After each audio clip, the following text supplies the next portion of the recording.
Iran's response to the killing of Qassem Soleimani reflects this balance that it was seeking to strike between the domestic desire for some sort of retaliation and an effort to avoid a full-scale war with the United States. On the one hand, we have Iran facing domestic pressure for some sort of retaliation for the U.S. targeted killing of Qassem Soleimani. But on the other hand, Iran very much is not in a position, it does not want to find itself in a full-scale conflict with the United States.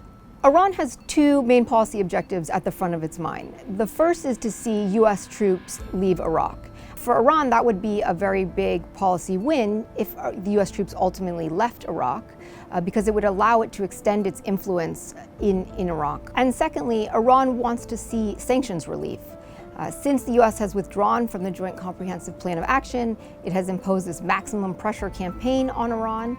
And whether the killing of Qassem Soleimani and the ballistic missile attacks in Iraq on U.S. assets overnight have an impact on those sanctions relief will be very key for Iran. For better or worse, the killing of Qassem Soleimani and the subsequent Iranian response now makes U.S. policy towards the Middle East a key foreign policy issue, a central foreign policy issue for the upcoming U.S. 2020 elections. For Trump, he will be quite eager to suggest this was a promise kept. For Democrats, the simplest story will be the best one. They could get entangled in all the legal arguments around whether what Trump did was a violation of international law, whether he should have told Congress, whether he should have told his allies.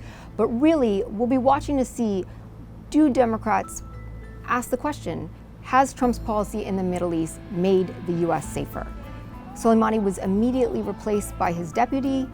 U.S. troops in the region have had to halt their counterterrorism activity as they fortify their outposts, which potentially makes a wider berth for the Islamic State to re-energize and resurge in the area. And Democrats could then say any casualty, any injury, any cyber attack, any terrorist threat, any cutting off of supply chains is as a result of Trump's policy in the region. Ultimately, the ball right now sits with the United States. Iran is unlikely to take further provocative actions before it sees the U.S. takes its next step. My name is Dr. Lindsay Newman, and I'm a senior research fellow at Chatham House.